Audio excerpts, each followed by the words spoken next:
الله الله الله الله الله. الحمد لله نحمده كثيرا كثيرا. أما بعد فقد قال النبي صلى الله عليه وسلم: يوشك الأمم أن تداعى عليكم كما يتداعى الآكلة إلى قصعتها. قالوا: ومن قلة نحن يومئذ يا رسول الله؟ قال: بل أنتم يومئذ كثيرون ولكنكم غثاء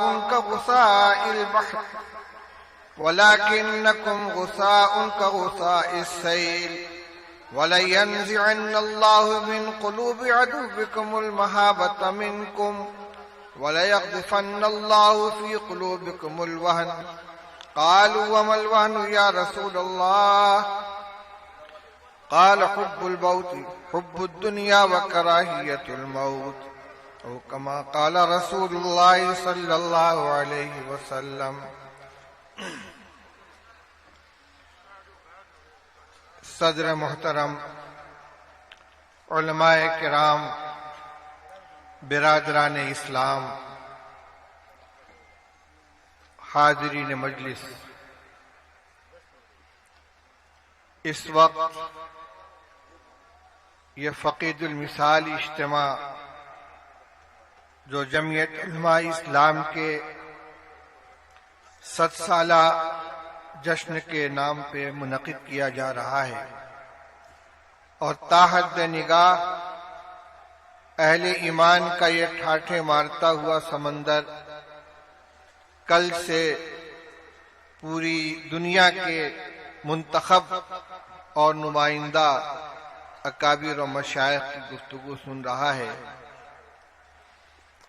اس ناکارہ کو دارالعلوم دیوبند کی خدمت کے حوالے سے اس اجتماع میں حاضری کا حکم ملا اور مختصر وقت کے لیے حاضری کی سعادت حاصل ہو گئی. میرے بھائیوں، اس وقت میں کوئی بہت لمبی گفتگو نہ کر کے حالات حاضرہ کے تناظر میں امت مسلمہ کی کیا ذمہ داریاں ہیں اور جن حالات سے پوری امت مسلمہ دوچار ہے ان سے نکلنے کے لیے اور ان صبر آزما حالات میں ثابت قدم رہنے کے لیے کس نسخہ کیمیا کی ضرورت ہے، کتاب اللہ اور سنت رسول اللہ صلی اللہ علیہ وسلم کی روشنی میں چند باتیں آپ کے سامنے عرض کروں گا. جو صورتحال پوری دنیا میں ہے یہ کوئی غیر متوقع چیز نہیں ہے.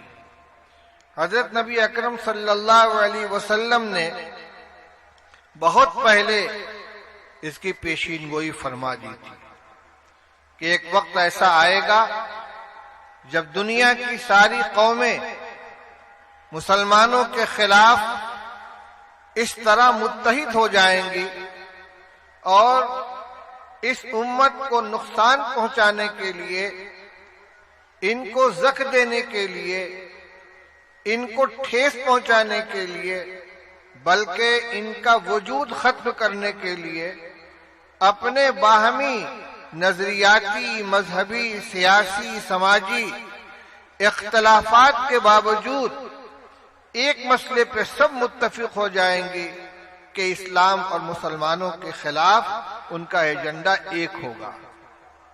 یہ وقت آئے گا اور آپ نے بڑی محسوس مثال دے کر سمجھایا کہ ایک وقت آئے گا کہ ساری قومیں مسلمانوں کے خلاف اس طرح ایک دوسرے کو دعوت دیں گی جس طرح دسترخوان پہ کھانے کے لیے کوئی جماعت بیٹھی ہو اور اپنے ساتھیوں کو آواز دیتے ہیں، آؤ یہ ڈش بہت لذیذ ہے، یہ سالن بہت عمدہ ہے، ذرا یہ بھی لے لو، ذرا یہ بھی چکھ لو. اس طرح مسلمانوں کو لقمہ تر بنانے کے لیے ساری کی ساری قومیں آپس میں ایک دوسرے کو دعوت دیں گی.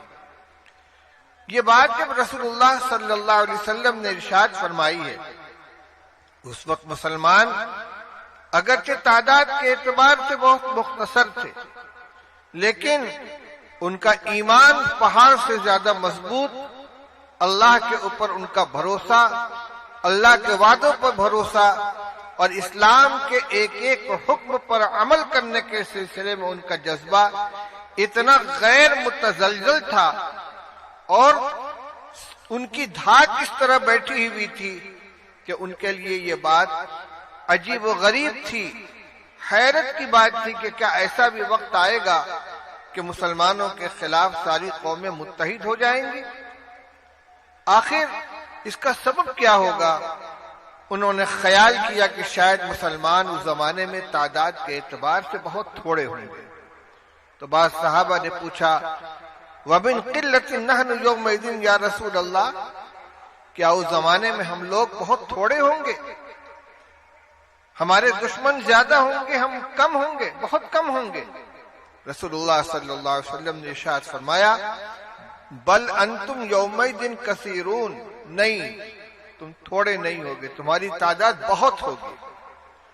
وَلَكِنَّكُمْ غُثَاءٌ كَغُثَاءِ السَّيْلِ، لیکن تعداد کی کثرت کے باوجود تمہاری حیثیت ایسی ہوگی جیسے سیلاب کے زمانے میں پانی کی سطح پر بہنے والا کوڑا کرکٹ ہوتا ہے۔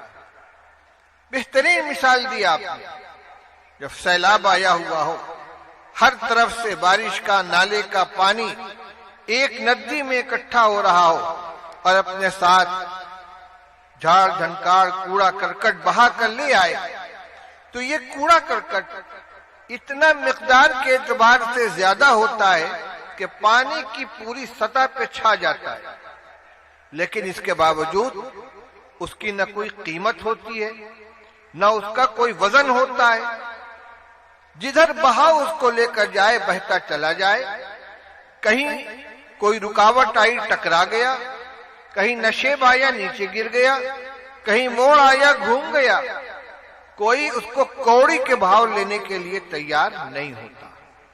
تو مقدار کے اعتبار سے سیلاب کے اوپر بہنے والا کوڑا بہت ہوتا ہے، لیکن حیثیت کے اعتبار سے اس کی کوئی قدر و قیمت نہیں۔ تو رسول اللہ صلی اللہ علیہ وسلم نے فرمایا کہ جس زمانے کا میں تذکرہ کر رہا ہوں اس زمانے میں مسلمان تعداد کے اعتبار سے بہت ہوں گے، لیکن حیثیت وہی ہوگی جو سیلاب کے اندر پانی کی سطح پر بہنے والے کوڑے کرکٹ کی ہوتی ہے۔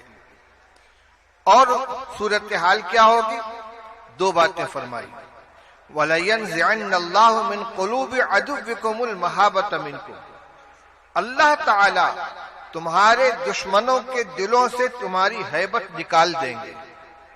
وَلَيَقْذِفَنَّ اللَّهُ فِي قُلُوبِكُمُ الْوَهْنَ، اور اللہ تعالیٰ تمہارے دلوں میں کمزوری پیدا کر دیں گے۔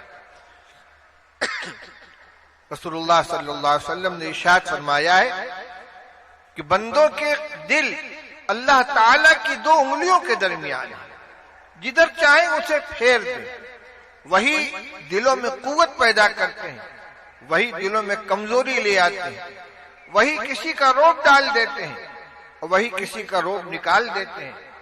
فرمایا کہ بڑی تعداد میں مسلمان ہوں گے، لیکن دشمنوں کے دلوں سے ان کی ہیبت نکل گئی ہوگی اور خود ان کے دلوں میں کمزوری پیدا ہو چکی ہوگی۔ اللہ تعالیٰ ان کے دلوں میں وہن ڈال دیں گے۔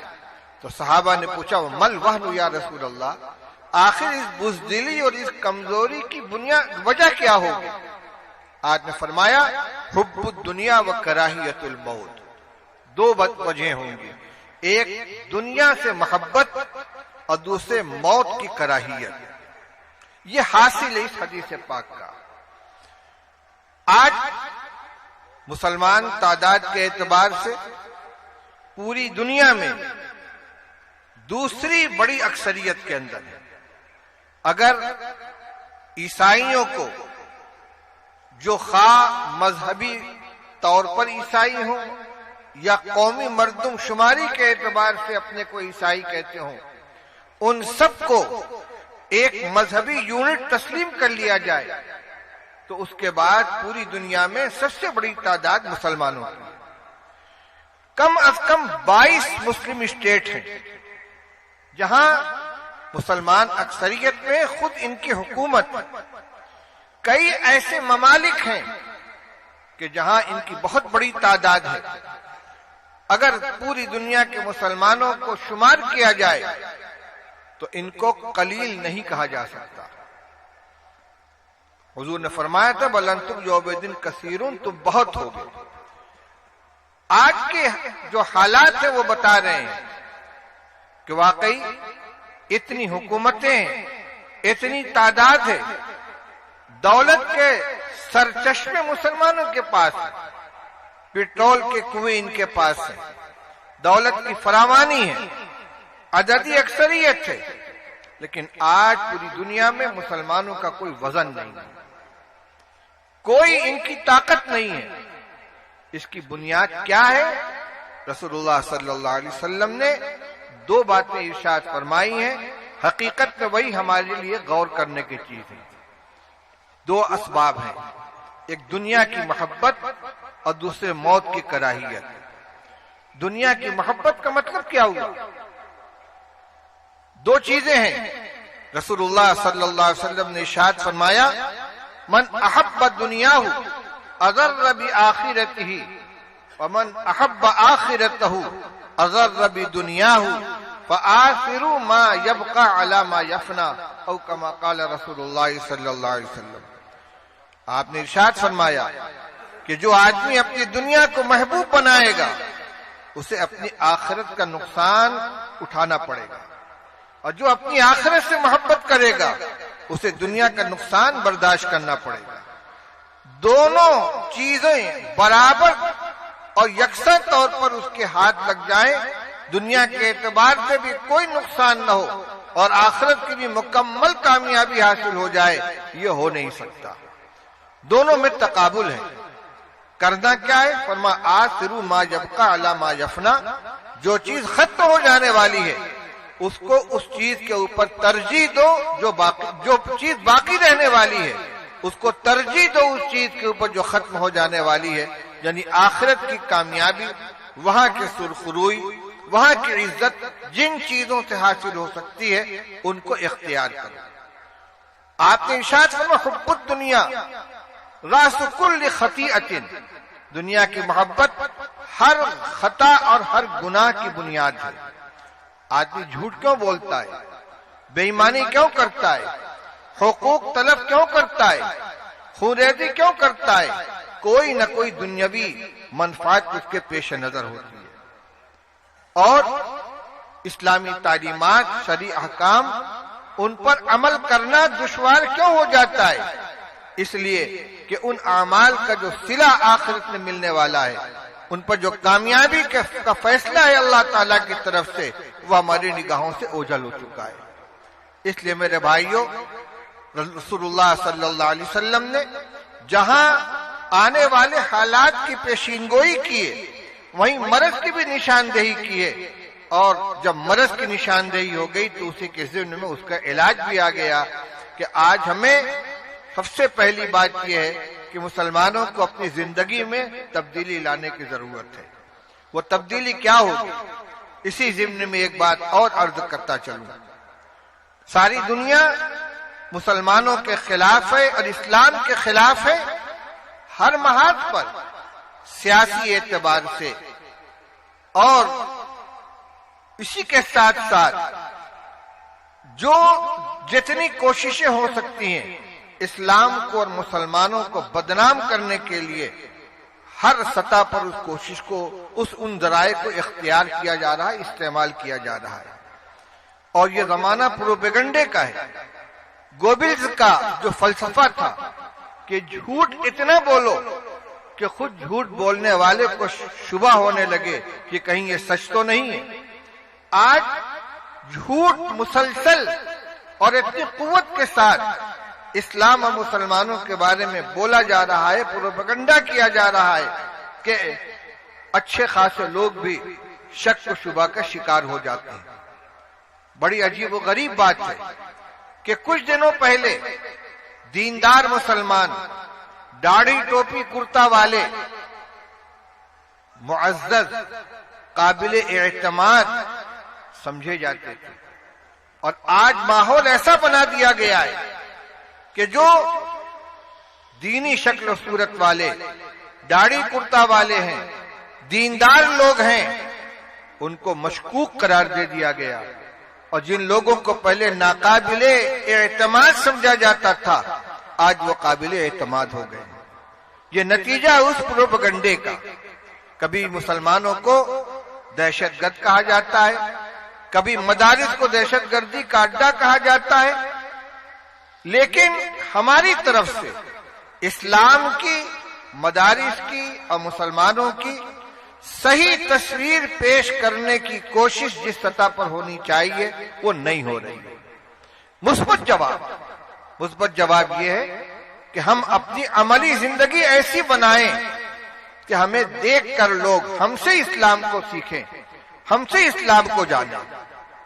یہ مختصر ہے، میں زیادہ تفصیل کے ساتھ گفتگو نہیں کر پاؤں گا، لیکن ہمیں زندگی گزارنے کا جو طریقہ عطا کیا گیا ہے، کچھ تو وہ اعمال ہیں جن کا تعلق ہماری اپنی ذات سے ہے، عبادات ہیں، طاعات ہیں، فرائض و واجبات ہیں، کچھ محرمات ہیں، کچھ کرنے کے کام ہیں، کچھ نہ کرنے کے، لیکن اس کے ساتھ ساتھ بہت سے اعمال اور معاملات اور اخلاق وہ ہیں جس میں مسلمان اور غیر مسلم کی کوئی تمیز نہیں ہے، ہر ایک کے ساتھ ہمیں یکساں معاملہ کرنا ہے۔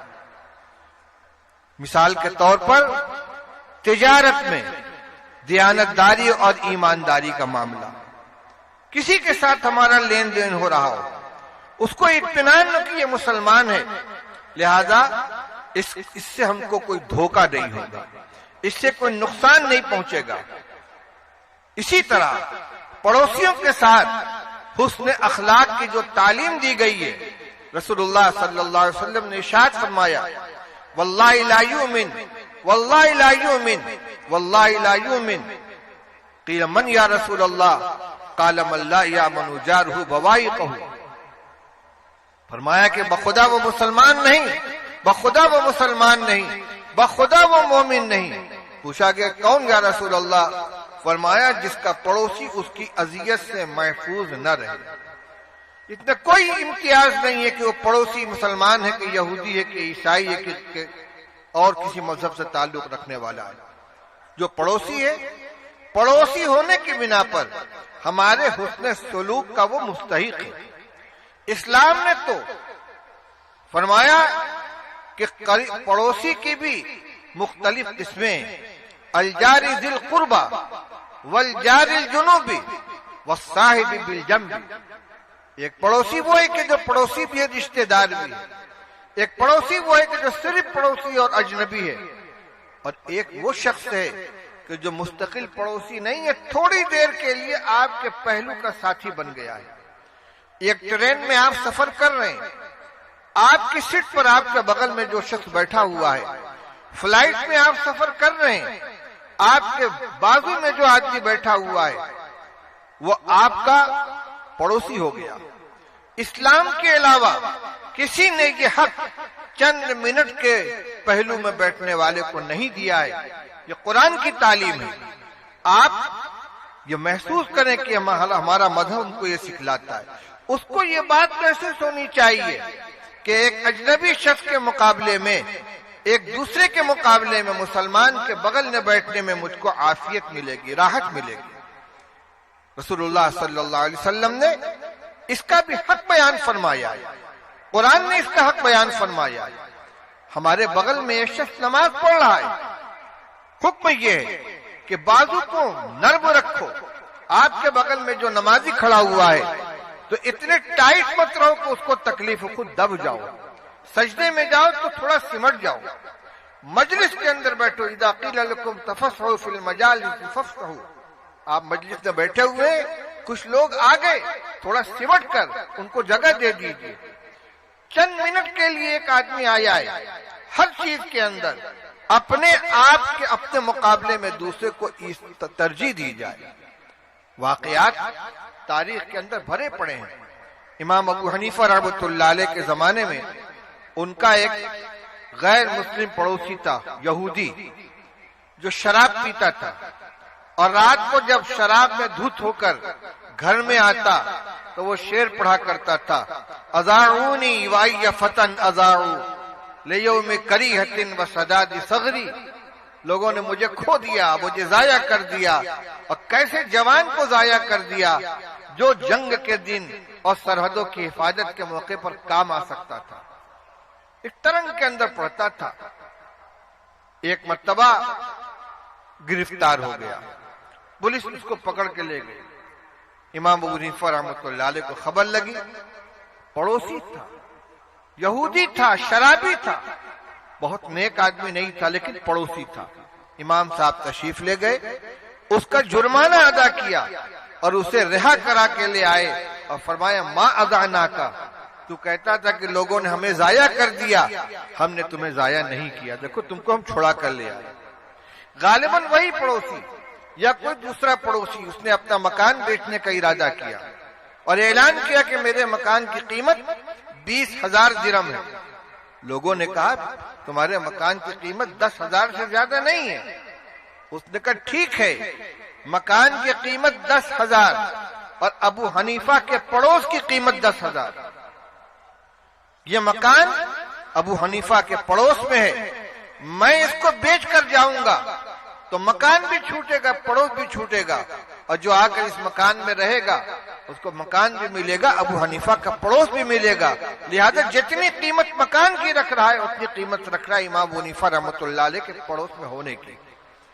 امام صاحب کو خبر لگی تو بلایا اس کو، پورے مکان کی قیمت اس کو دے دی اور کہا مکان بھی تمہارا، پیسہ بھی تمہارا۔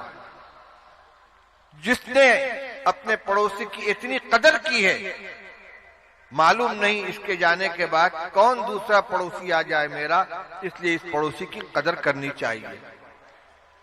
میرے بھائیوں، لین دین میں، تجارت کے اندر ہمارا معاملہ دوسروں کے ساتھ ایسا ہو کہ وہ نمونہ بن جائے۔ امام ابو حنیفہ رحمۃ اللہ علیہ کا نام آیا۔ ابھی میں پڑھ رہا تھا راستے ہی میں شیخ ابو زہرہ مصری کی کتاب کا ترجمہ جو انہوں نے امام اعظم ابو حنیفہ رحمۃ اللہ علیہ کے حیات کے اوپر لکھا ہے۔ اس میں لکھا ہے کہ ایک عورت ایک کپڑے کا تھان لے کر آئی اور امام صاحب کے ہاتھ بیچنا چاہا، یہ کپڑے کے تاجر تھے۔ اس نے کہا اس کے 100 درہم دے دیجئے۔ فرمایا اس سے زیادہ قیمت کا ہے۔ اس نے کہا 200 دے دیجئے۔ فرمایا اس سے زیادہ قیمت کا ہے۔ اس نے کہا 300 دے دیجئے۔ اس نے کہا آپ مجھ سے مذاق کرتے ہیں؟ فرمایا اچھا کسی اور آدمی کو بلا لو، وہ اس کی قیمت لگا دے۔ ایک شخص کو بلایا گیا، اس سے پوچھا گیا اس کی قیمت کتنی ہے؟ اس نے بتلایا 500 درہم۔ امام ابو حنیفہ رحمۃ اللہ علیہ نے 500 درہم دے کر اس تھان کو خرید لیا۔ گھٹانے کے لیے نہیں، بڑھانے کے لیے، قیمت زیادہ دینے کے لیے دوسرے شخص کو بلایا جا رہا ہے تاکہ وہ قیمت زیادہ بتا کر اس کو بیچنے والے کا نفع اور اس کو راحت پہنچائے۔ اسی طرح دیانتداری کے سلسلے میں امام صاحب کا واقعہ مشہور ہے کہ ایک تھان میں تھوڑا سا عیب تھا۔ انہوں نے اپنے کارندے کو ہدایت دی کہ اگر کوئی خریدار آئے تو اس کو پہلے عیب دکھلا دیا جائے، اور اگر وہ خریدنے پر تیار ہو تو جتنی قیمت پر خریدے اتنی قیمت پر اس کے ہاتھ فروخت کر دیا جائے۔ اتفاق کی بات، کوئی گاہک آیا اور کارندے نے عیب دکھلائے بغیر اس تھان کو فروخت کر دیا۔ امام صاحب تشریف لائے، پوچھا وہ تھان کیا ہوا؟ اس نے کہا وہ تو بک گیا، تم نے خریدار کو عیب دکھلایا تھا؟ کہا نہیں۔ وہ خریدار کون تھا؟ کہ میں پہچانتا نہیں۔ امام صاحب نے اس دن کی پوری بکری جتنی قیمت آئی تھی سب اٹھا کے صدقہ کر دیا۔ اس کے اندر غلط قسم کا پیسہ تھوڑا سا شامل ہو گیا۔ میرے بھائیوں بزرگوں، ہم اپنے اخلاق، اپنے کردار سے اپنا تعارف کرائیں، اسلام کا تعارف کرائیں۔ ہمیں اسلام یہ تعلیم دیتا ہے، ہمارا مذہب یہ بتلاتا ہے۔ ہم بہت سے کام کرتے ہیں لیکن اس کا حوالہ کچھ اور دے دیتے ہیں۔ دوسروں کے سامنے ہماری شبیہ صحیح آنی چاہیے۔ اس میں امن اور بقائے باہم، پرامن بقائے باہم کی تعلیم جتنی اسلام نے دی ہے وہ کسی کے یہاں نہیں ہے۔ میرے بھائی اور بزرگوں، حب الدنیا و کراہیت الموت، جو دو چیزیں رسول اللہ صلی اللہ علیہ وسلم نے بیان فرمائی ہیں، تو اس سے ہمیں یہ سبق ملتا ہے کہ آخرت میں کامیابی کے جو راستے ہو سکتے ہیں ان کو ہمیں اختیار کرنا ہے۔ دنیا کی محبت میں آخرت کا نقصان اپنے لیے اگر برداشت کریں گے، یہ ہماری ذلت اور ناکامی کے پہلا سبب ہوگا۔ مختصراً دوسرے جز کی طرف بھی اشارہ کرتے فرمایا وَكَرَاهِيَةُ الْمَوْتِ، مسلمانوں کے ذلیل ہونے کی اور بے وقت ہونے کی دوسری بنیاد موت کی کراہیت ہوگی۔ موت کی کراہیت کا مطلب یہ ہوگا کہ مسلمان مرنے سے ڈریں گے، موت سے خوف کھائیں گے۔ ایمان والے کا تو یہ عقیدہ ہے کہ جب دنیا میں انسان آتا ہے تو اللہ کی طرف سے ایک متعین عمر لے کر آتا ہے۔ بچہ جب ماں کے پیٹ میں ہوتا ہے وہی فرشتہ پوچھتا ہے ما اجلہ ما رزقہ، پروردگار اس کی روزی کتنی لکھی جائے، اس کی عمر کتنی لکھی جائے۔ اور دونوں کے بارے میں جو فیصلہ ہو گیا اس میں نہ عمر میں ایک لمحے کی کمی زیادتی ہو سکتی ہے، نہ رزق میں ایک دانے کی کمی زیادتی ہو سکتی ہے۔ اذا جاء اجلہم لا یستأخرون ساعۃ ولا یستقدمون، موت اپنے وقت پر آئے گی اور جہاں اور جس حال میں لکھی ہے اسی طرح آئے گی۔ پھر ہم موت کا خوف اپنے اندر بیٹھا کر بزدلی اور کم ہمتی کے شکار کیوں ہوں؟ اس لیے مومن اللہ سے ڈرتا ہے اور موت پر اس کا یقین ہے، موت اپنے وقت پر آئے گی۔ وَلَوْ كُنْتُمْ فِي بُرُوجٍ مُشَيَّدَةٍ، 7 قلعہ کے اندر بھی اگر ہم محفوظ ہو جائیں اور اللہ کی طرف سے ہمارے مرنے کا وقت آ چکا ہے، طے ہو چکا ہے، اس کو ہم ٹال نہیں سکتے۔ تو ایک مطلب تو یہ ہے کہ موت سے جو کا خوف اور موت کا ڈر جو ہمارے اندر بزدلی پیدا کرتا اس کو اپنے دل سے نکالیں۔ لیکن صرف یہی مراد نہیں ہے، اس لیے کہ موت سے کی کراہیت یہ تو ایک فطری چیز ہے۔ چنانچہ جب رسول اللہ صلی اللہ علیہ وسلم نے ارشاد فرمایا کہ من احب لقاء اللہ احب اللہ لقاءہ ومن کرہ لقاء اللہ کرہ اللہ لقاءہ، ارشاد فرمایا کہ جو شخص اللہ سے ملنے کو پسند کرتا ہے اللہ تعالیٰ اس سے ملنے کو پسند کرتے ہیں، اور جو اللہ سے ملنے کو ناپسند کرتا ہے اللہ تعالیٰ اس سے ملنے کو ناپسند کرتے ہیں۔ اس کا مطلب کیا ہوا کہ جو مرنے کو پسند کرتا ہے کیونکہ اللہ کی ملاقات موت کے بعد ہوگی، اللہ تعالیٰ اس سے ملنے کو پسند کرتے ہیں، اور جو اللہ سے ملنے کو ناپسند کرتا ہے یعنی موت کو ناپسند کرتا ہے اللہ تعالیٰ اس سے ملنے کو ناپسند کرتے ہیں۔ ام المؤمنین حضرت عائشہ صدیقہ رضی اللہ تعالی عنہا نے فوراً عرض کیا یا رسول اللہ کلنا یکرہ الموت، ہم میں کا ہر آدمی موت سے فطری طور پر موت کو فطری طور پر ناگوار سمجھتا ہے، کوئی مرنے کو پسند نہیں کرتا، زندگی ہر ایک کو عزیز ہوا کرتی ہے۔ تو رسول اللہ صلی اللہ علیہ وسلم ارشاد فرمایا لیس ذاکی، موت کی جو فطری ناگواری ہے وہ مراد نہیں ہے بلکہ میں کچھ اور کہنا چاہتا ہوں۔ آپ نے ارشاد فرمایا کہ جب اللہ کا نیک بندہ جس نے اپنی زندگی اللہ کی مرضی کے مطابق شریعت کے حکام کے مطابق گزاری ہے، جب اس کے مرنے کا وقت آتا ہے تو رحمت کے فرشتے اس کی روح قبض کرنے کے لیے آتے ہیں، جنت کی نعمتیں روح و ریحان و جنت النعیم کا منظر اس کے سامنے ہوتا ہے اور اس کی روح نکلنے کے لیے بے چین ہو جاتی ہے، وہ چاہتا ہے کہ جلد از جلد میری روح پرواز کرے، میں پروردگار کے حضور میں حاضر ہو جاؤں۔ وہ اللہ سے ملنے کو پسند کرتا ہے، اللہ اس سے ملنے کو پسند کرتے ہیں۔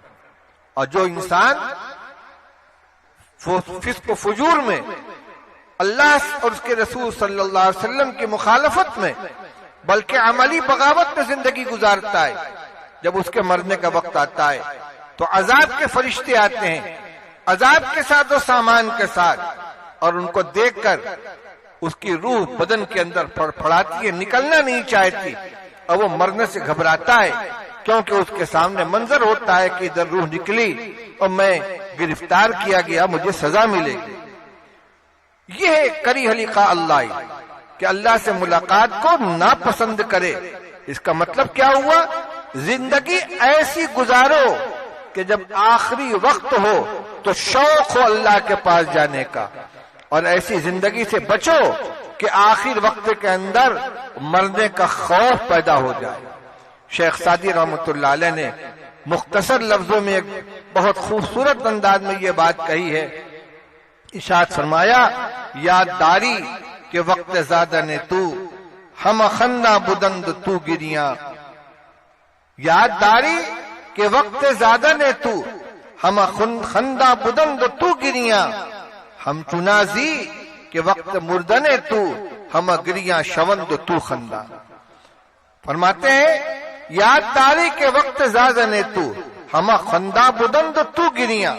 تجھے یاد ہے جب تو پیدا ہوا تھا تو سارے لوگ ہنس رہے تھے، خوشیاں منا رہے تھے، کسی کا لڑکا پیدا ہوا، کسی کا پوتا ہے، کسی کا نواسا ہے، کسی کا بھتیجا ہے، کسی کا بھانجا ہے، سب خوش ہو رہے ہیں اور تو رو رہا تھا، تو روتا ہوا دنیا میں آیا تھا، باقی سب لوگ ہنس رہے تھے۔